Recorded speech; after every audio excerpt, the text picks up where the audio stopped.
Welcome to the English Teacher Feature. If I sound particularly deep today, then that's because I've got a cold. I don't normally sound like this. But fear not, because I'm not going to be talking for very long before I hand over to my co-host Nicola. On this show, we're passionate about amplifying the voices of specialists working in the English subject area. And so in this episode, we're going to be hearing from a very special guest. Recently, my co-host Nicola Romaine got the opportunity to sit down and have a chat with Caroline Hudson, also known as, delightfully, the kitchen table teacher, who is an experienced teacher, school leader, and educational consultant. And moreover, Caroline is an innovator in parental engagement.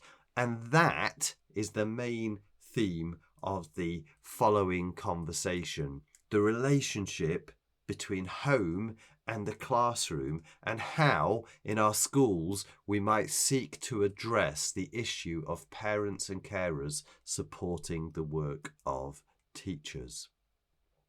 Now, both Caroline and Nicola are primary specialists, and this is referenced at various points through the interview. Nevertheless, for me as a secondary specialist, I found their conversation incredibly inspiring, and I began to think about the application of Caroline's ideas within a secondary setting. And I'll talk more about this at the end of the episode, but for now, lean in and listen to how the kitchen table teacher has gone about raising the bar on parental engagement with schools. You emphasise a shift in the educator's methodology and purpose when working with parents on literacy. Could you elaborate on what this new methodology looks like in practice, particularly distinguishing between working at parents, if you like, versus working with them? So I think over the years, having taught right through from nursery to six and been frustrated as a teacher that I couldn't help parents to help their children any more than I already was because I was in class full time, busy.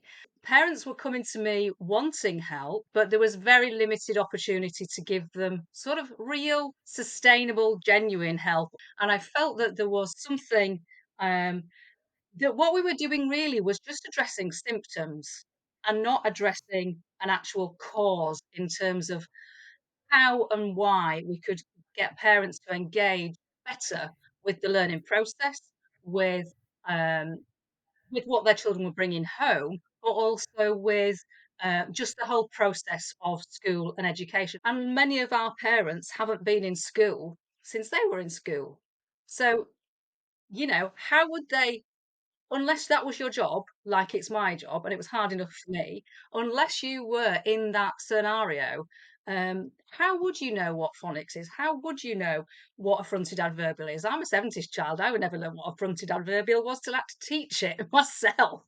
Um, so we were doing an awful lot of work addressing symptoms of, well, let's send this homework up. We can't send that home because they'll do it wrong. My methodology is about something much more fundamental, and it's about something where we're sitting parents down and showing them and explaining to them in a very small, simple way, not using teacher talk, but explaining what teacher talk is, because we're all very guilty of that, and just showing them resources and giving them stuff to take home to try, showing them how to use it, showing them what it looks like when it's done well, showing them what expectations are and what teachers are up against in terms of their own requirements and expectations. Parents have lots of skills, brilliant skills, and my job, I see it as supporting them with what they have and helping them to use that with their own children and empowering them again, because parents tell me so often, I can't do this. And that whole triangle of parent, school, child could be so much better. What do you mean by involved in this kind of context? And what are some of the common problems or misconceptions you've observed in how parental involvement has traditionally been approached in literacy development? when a parent says to me in a parents' evening meeting for 5 minutes or 10 minutes max, um, where is my child at? And I have to say to him, he's where he needs to be for his age group. And the parent goes, right, but I've no idea what that means as a parent. I have no idea. Okay, so what does that mean? What does that look like? And so for and we feel as educators we've done our job, we've ticked the box. Yes, I've seen that parent, they've turned up, I've told them that they need to read every night and practice their spellings, and that's kind of it. And for me, it just feels like an opportunity that we could do so much better if we could really show them, okay, this is what this means. So the first time I showed parents like a writing assessment grid of, say, year two, whatever, of what is a teacher looking for, or what is a teacher teaching when they're teaching your year two child writing. It was like a light lifting, going, oh right, okay, I know what that means now. I know what I'm looking for. I know what to point out when we're reading a book because they're doing and but so and because, and so as a school, I think it's really important that we acknowledge what it's like on the other side of the fence, and that we find ways where we can make that whole relationship a genuinely equal partnership. It's something that I feel so passionate about in terms of equity and opportunity for parents and families and children to be the best that they can be, but to feel equal and to feel that they have a genuine role to play in their child's education. What exactly does that look like, in your practice? So what do you actually, how do you go about it? What else do you do in terms of the content and style of your kind of groups that you work with literacy and beyond? So, the original model was to do 6 1-hour sessions, sat round an equivalent of my kitchen table. The idea was that it was meant to feel as simple and normal as mates sat round a table having a cup of tea. So the original model was that I would do 2 sessions on reading, 2 sessions on writing, and then 2 sessions of maths. And depending on the age group of their children and the needs of their children, they would be absolutely tailored to that age group or that need level. For example, in the reading sessions, say we were doing reception in year one, we'd do a session on the phonics, where it's come from, what it looks like, how you do it, how you say the sounds, how you don't say the sound after each sound, practicing different ways that schools use the actions, different pictures that they use, things that you can do at home. So I might give them a phoneme frame with some sounds on and examples of words that they can use, and they take that home, and I've showed them how to use it already. We've had a practice, and they take it home and they use it at home, and they come back the next week and we report back. But they're already in my WhatsApp group, so they can report back anytime, quite frankly, because we have a WhatsApp group. If they want to be in it, they can go, Caroline, I'm stuck on this word, I don't understand how to say it. So there's that open line of communication on a completely professional level, but a very personal level. And then, but we might also do some sessions about reading where we're looking at comprehension, vocabulary, storytelling, how a story works, what that looks like for a small child, for their child. Sometimes give them books to take home and try, see whether they like it or not, and swap books, that kind of thing we've done before. So we do 2 sessions of that. We do 2 sessions of writing, a handwriting and a writing. That would include the grammar for that age group, and so on. And that engagement then gives the confidence. So parents come back to me and say, I've bonded with my child in a way I didn't think I would be able to bond. Or now I understand how it is, I can prioritize. Or my child loves it when I come home from your group. And my child, this was a classic line that I will never forget. My child respects me more because I know what I'm talking about now. But the teachers tell me, yes, he's doing better at school. You can tell mum is working with him at home because he's now doing better in class. He's engaging better in class. Or, you can see that his fine motor skills are improving because mum's practicing with him at home and practicing correctly. So there are lots of stories like that that come in on a week by week basis, as much as the numerical data. You've done lots of work which has empowered parents with their oracy skills or their confidence to speak, haven't you? And I know you've also done some work around using traditional tales as well. Can you kind of expand on those two kind of aspects a little bit. Yeah. So, as those of us who are passionate about oracy know, the impact of empowering talk and empowering quality talk, and talk with a specific purpose, and talk for learning as well as just being a beautiful orator. It's something that a lot of the parents I work with are not used to for themselves, partly because it's a second language and partly because they were not brought up in an environment where they were encouraged to talk, so their own voice is quite limited. So although they might have lots of oral traditions from different cultures and different backgrounds, they're stifled to a point because there's no opportunity to share those necessarily in the same way that they might have done it in different places and different times. Um, and so for the parents that I work with, um, the traditional tales element has become quite an interesting little development, to be honest. So it started with the idea of story mapping, the Pie Corbett story mapping, and showing them how that they could get their small children or their children who struggled with literacy to be able to still tell a story by story mapping. And they became really interested in this, and they did their own story maps for things like the Three Little Pigs and the Little Red Hen and the Gingerbread Man. And watching these parents who had very limited English, some of them, and very little confidence, sharing a story map that they'd made using one of the Ladybird traditional tale stories, um, and then telling it to each other, working on it together and telling it to each other, and then telling it to the group because they felt so safe and supported to do that, was just magical, absolutely magical. And their smiley faces was just a testament to how much they were enjoying themselves, but also how empowered they felt doing it. Um, so we then started to develop this and think, okay, the school became interested and said, well, we're quite interested in using this concept of traditional tales, but not just English traditional tales, actually. We're doing a great disservice here to our parents and our communities by completely ignoring the traditional tales from home. And I have parents sitting around my table who are from all parts of the world, all sharing in this learning experience. The school where I'm currently working is starting to develop a traditional tale focus around tales from around the world. So they're hoping that later in the next academic year, we can start to do something where I go in and I teach the parents oracy skills, and not just performing skills, but storytelling skills, story reading skills, so that they can really start to share and have the confidence to share their own traditional tales from home.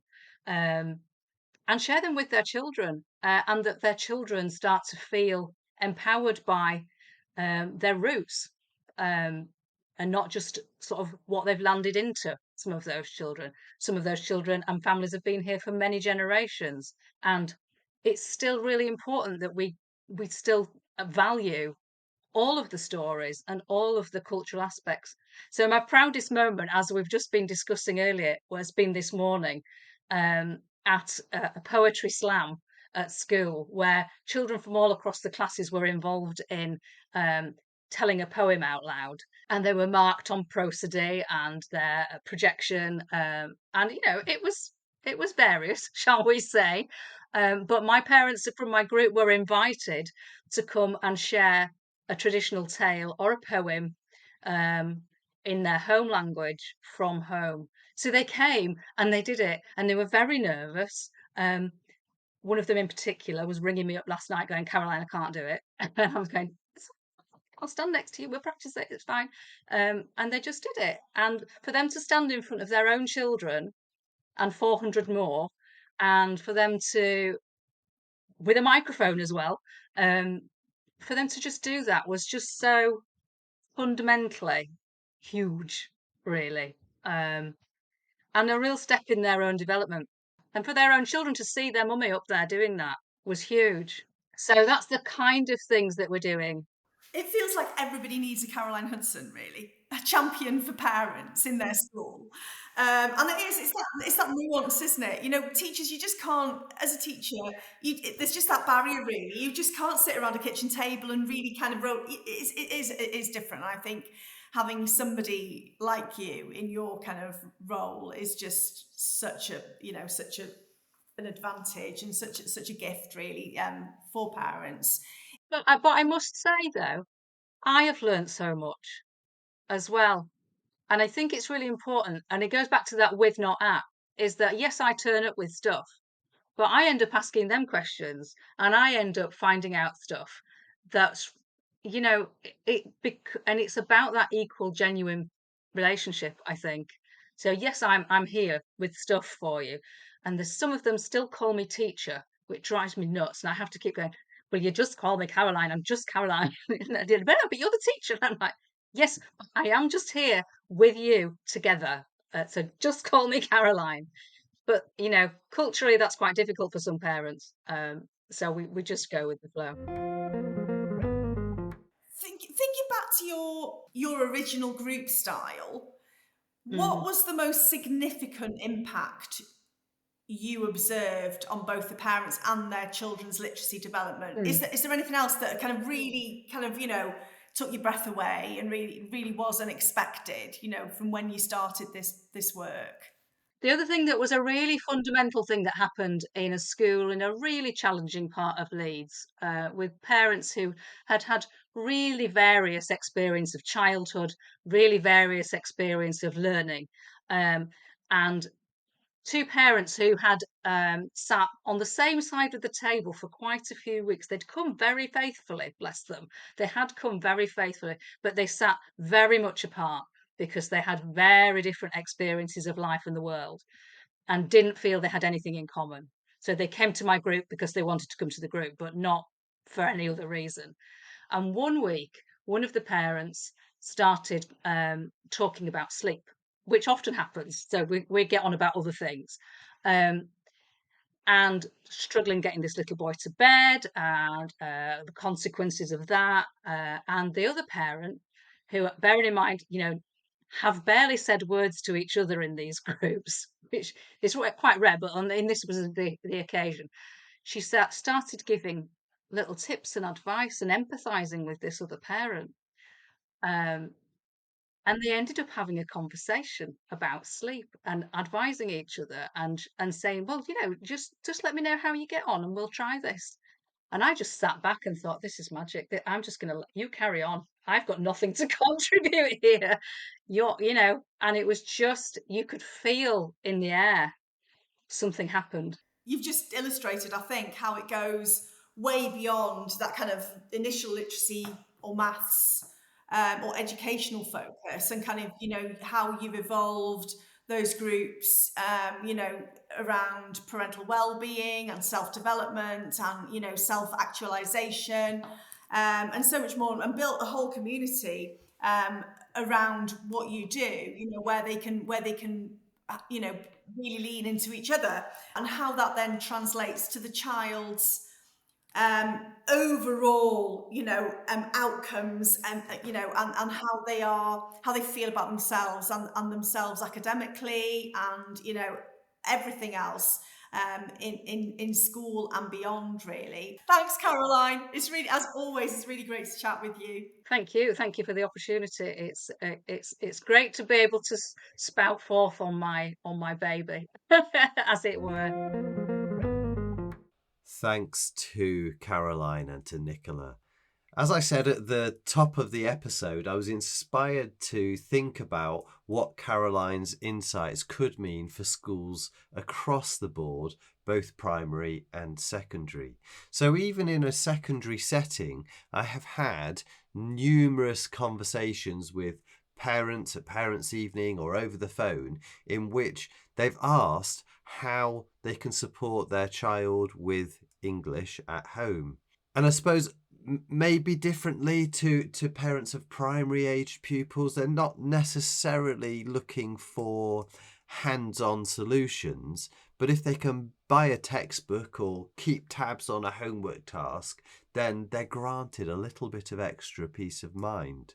But based on Caroline's conversation, we could go a step further. And I suppose this would require a prioritisation shift, but it wouldn't be beyond most of our schools to provide a couple of hours every year for parents of children in, let's say, in Key Stage 3, in which the principles of reading, writing and oracy in the curriculum are laid bare, and in which proper activities could be done around those skills to demonstrate what learners would be expected to manage. Because, let's face it, we teach a broadly similar set of skills from year 7 all the way to year 11 in secondary school. So an occasional reminder or a top-up of information around the English curriculum and what is taught would offer value. Now, I'm aware that schools often have curriculum sessions in which they present the topics that are going to be taught during the year. But I think Caroline's model went a step further into practical application of the curriculum. And this is what I think is really interesting about what she had to say. I'm a governor at a United Learning Trust secondary school, and I've on the governing body, I've got a responsibility for community and character. And the fact that Caroline has been able to engender a greater sense of school as community hub via the work that she's done, it is hugely compelling to me in the work that I'm doing there. She spoke about aiming to make the homeschool relationship a genuinely equal partnership. And this is something that I think we should be striving to do across the board. Again, in a secondary setting, wouldn't it be great for the school to run book clubs with parents and carers who are interested in supporting their young people with the text that they were working on in lesson in real time? That might be far-fetched, but it's an idea, it's a thought. Now, Caroline, obviously, she's working on a consultancy basis, and this affords her more time and flexibility to really get to grips with a school community. But even if a school is working within its existing means, there are definitely services that it could offer that would create impact. Just then, finally, to think about what the Ofsted framework has to say about this, there are several mentions of the need for constructive relationships with parents and carers in the inclusion section. But then under leadership and governance, it's stipulated that Ofsted are looking for parents and the school community engaging and participating in a thoughtful and positive way that supports pupils' education. It's exactly what Caroline was talking about. And for leaders to forge constructive relationships beyond the school so that they can successfully engage and work in partnership with parents and the local community. Then in terms of grading for leadership and governance, it's an expected standard that leaders and governors develop constructive relationships with all parents and with the wider community to build trust, and that they draw on these relationships to support pupils to achieve and feel that they belong. It's food for thought, isn't it? So, hopefully you've found this conversation invigorating and it's given you some ideas. If you're interested in the work that Caroline Hudson does, then you can find her website at kitchentableteacher.co.uk, and you can email her directly at caroline@kitchentableteacher.co.uk. There will be more of Nicola and me and more conversations with guests coming your way very soon. Please like, subscribe, and give us a 5-star rating.